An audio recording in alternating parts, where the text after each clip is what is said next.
Oh, I've got an exciting one today. Welcome back, everybody, to another LEGO Star Wars review. Today, I have Ahsoka Tano's Duel on Peridea. Now, set number is 75385. It's going to have 382 pieces, and wait for it, a $55 price tag. Very bad price per piece ratio there. It's going to be released on August 1st of 2024. I have a link down in the description to lego.com. It's affiliated and helps with the channel. If you choose to purchase the set, please consider utilizing that link.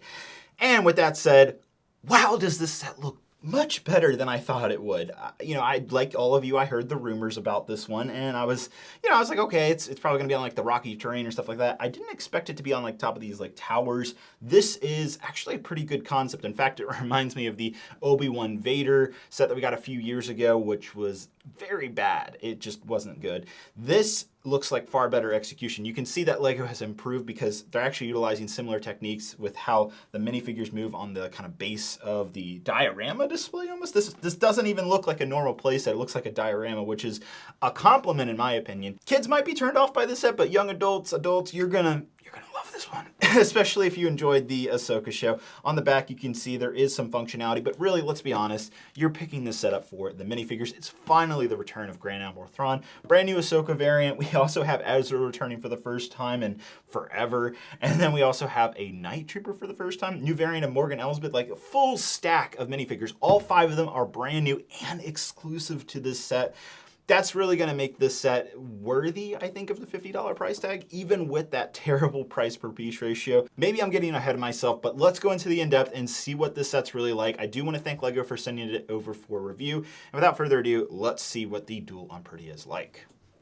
So let's get the bad out of the way. First off, there is a sizable sticker sheet in this set, more than I was expecting, and it's really those curved stickers on the curved tiles that weren't fun to place. They were pretty difficult, and in fact, I couldn't even perfectly line them up, and that's saying a lot given that I've placed thousands of stickers over hundreds of LEGO Star Wars sets. But it's not all doom and gloom. The set is actually really great. First, let's take a look at those excellent minifigures. First of which we have Ahsoka Tano. This is a new variant that we see later on in the show of Season 1, and this is what fans, as well as I believe Dave Filoni, are dubbing Ahsoka the White, and that makes a lot of sense. And you can see there's arm printing on this figure, as well as a brand new Leku print on her headdress. That looks fantastic. Dual-sided head print. This is the same face, though, as the previous Ahsoka from last year's sets, but everything else about the figure is brand new and different from the other variant. I do think Ahsoka would have benefited from some capes or fabric pieces, but for me, it's not a deal breaker. Next up, we have Ezra Bridger with his blue lightsaber, and I have to say, this is a good-looking character. The only complaint I have is maybe the blue eyes are a bit much. They just kind of throw me off, but maybe that's just me. Overall, I think the figure is super accurate to what we see from Ahsoka Season 1. Next, we have Grand Admiral Thrawn, and wow, does he look fantastic. The return of Thrawn in LEGO form, finally, after so many years. And yes, he has dual-molded legs. That's fantastic to see, as well as a dual-sided head print. And for those of you wondering, what are the differences from the Star Wars Rebel LEGO Thrawn that we got years ago? Well, the main difference is the skin tone, as well as, of course, the dual-molded legs. And you also might notice the dark blue hair difference. But regardless, I think LEGO did this figure justice. Following Thrawn, we have a brand new variant of Morgan Elsbeth. The main difference with this figure from the one that we got last year is the face print. And she's also sporting a new weapon, basically a trans green version of the dark saber piece that we've seen before. Really cool, neat parts usage from LEGO, and I think the actual figure looks great. It's super accurate to the show. Again, no complaints here. LEGO is reutilizing the torso from last year's Morgan Elsbeth, but again, the main difference is that face. So I like this new version. It's accurate, can't complain. The final figure is the Night Trooper, otherwise known as a zombie stormtrooper, and I think he looks really good. The gold printing that you see on the torso and the legs is all reflective in person, even on the helmet as well. My one complaint is there's no like green piercing through those stormtrooper eyes, which is definitely a complaint of mine. I'm disappointed not to see that. I understand why LEGO probably couldn't do it because they're, kind of molded in there. It's a dual molded helmet, but LEGO did go the extra mile and they gave us a zombie head underneath the stormtrooper helmet. So there's our green eyes. I gotta say, nice compromise. It actually looks really good.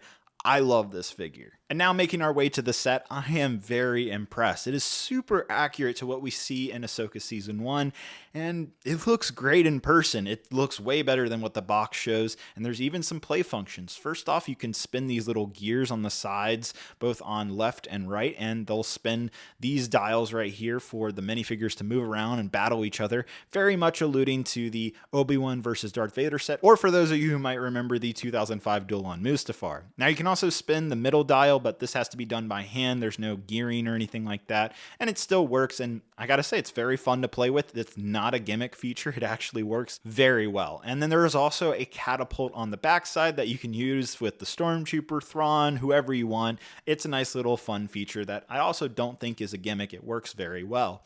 Now, getting on to the design and aesthetics of this set, it looks like a nice little diorama. It's basically the Citadel Tower that we see in Ahsoka cut in half, and then we have these angled pillars that can actually be flattened down, so if you want full access to the play area, that's also a possibility here. Again, you can see where all of these stickers are going. This is definitely the weakest part of this set. However, it's reassuring that the actual build experience is quite fantastic. Believe it or not, there's a lot of good techniques being utilized underneath the platform to get those angles.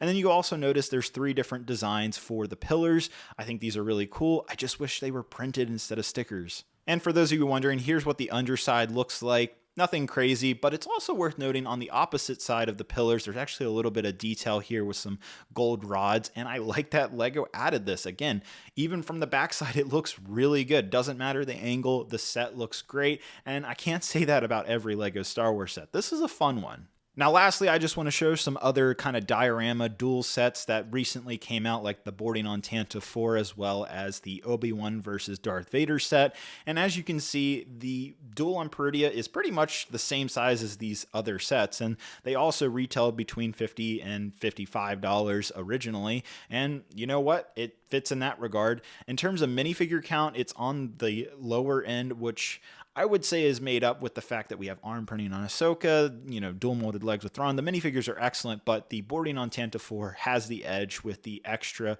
25th anniversary ARC Trooper 5s, because that's 7 minifigures for $55, whereas Duel on Peridea is only 5 minifigures for $55. However, these are main characters that you want. And I'm trying to not let that overshadow my opinion, but I genuinely like the set too. Okay. Wow. That's how I feel about the Duel on Peridea. I am impressed. This is a fantastic LEGO Star Wars set. Seriously, I'm not trying to throw hyperbole here. This is impressive. It hits all the marks that I want in a LEGO Star Wars set. Excellent minifigures, all brand new, exclusive, done right, in my opinion. The actual set itself, great build experience, great play functions, looks awesome. This is good.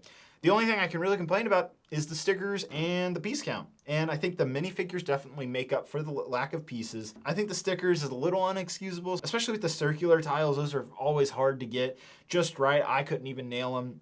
I think a few prints, maybe half stickers, half prints, would have really helped this set out. So it's not perfect, but damn is it close, because this is one of the best, if not the best, LEGO Star Wars set of 2024. And I know that's a lot, because we've had sets like Boarding on Tantive 4. I thought the Imperial Star Destroyer was great.